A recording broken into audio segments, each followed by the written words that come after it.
With the new year fast approaching, you know what that means. It's the temperature blanket season. If you've never heard of it, a temperature blanket is a year-long project where you crochet or knit a row or square each day to represent the temperature. And then by the end of the year, you have a stunning, colorful representation of the year in yarn. But let's be honest, this kind of commitment can feel a little intimidating or time-consuming. Or maybe you love the idea, but not really interested in tracking temperatures.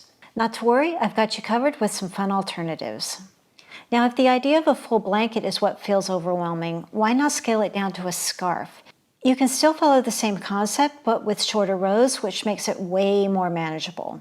There are a gazillion examples out there, but for inspiration, I really fell in love with lovecrafts.com and Fox and Pine Stitches.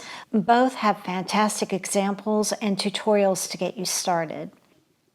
Want to try something a little more funky? How about a temperature snake? Yes, a temperature snake. This idea has been a big trend for a few years now, and I totally see why. It is so whimsical. And with it being a smaller toy, a lot easier on your time management.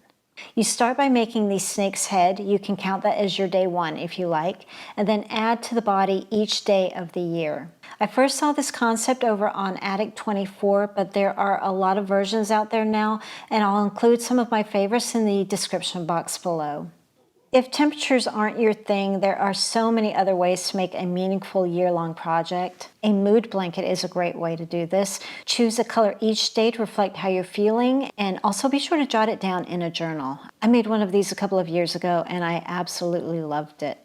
Or along that same line, a prayer, gratitude, or manifesting blanket. Choose a scripture, affirmation, or something you're grateful for each day and meditate on it as you crochet.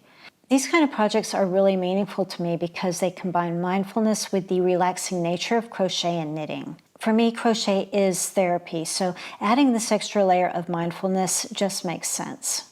Now, I get it, that may not be your thing, so how about a decluttering blanket? Create a scrap blanket using up all of those leftover bits of yarn to make a cozy, colorful hodgepodge blanket. Not only will you tidy up your stash, but you'll also have something beautiful to show for it. So those are some ideas to think about, but maybe it's having to show up daily that feels like too much. You can scale this down by doing a weekly blanket. How about a weekly sampler blanket, for example? Commit to 1 row a week learning a new stitch for each of the 52 rows. And again, this can also be a scarf if you're short on time.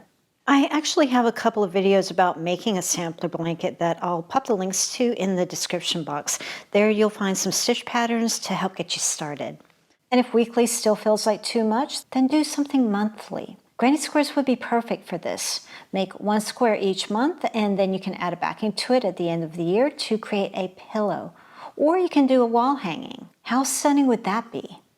And one last thing to remember is you don't have to start this in January. If you find this video later, consider making a blanket to commemorate a baby's first year, your first year of marriage, or any other meaningful time in your life. Because really, these projects make incredible keepsakes. No matter what you choose, consistency is going to be the biggest challenge for this, no matter how much you love it. There will be moments when you feel bored or you want to quit. I know from experience on this, but please stick with it. It will be so worth it in the end.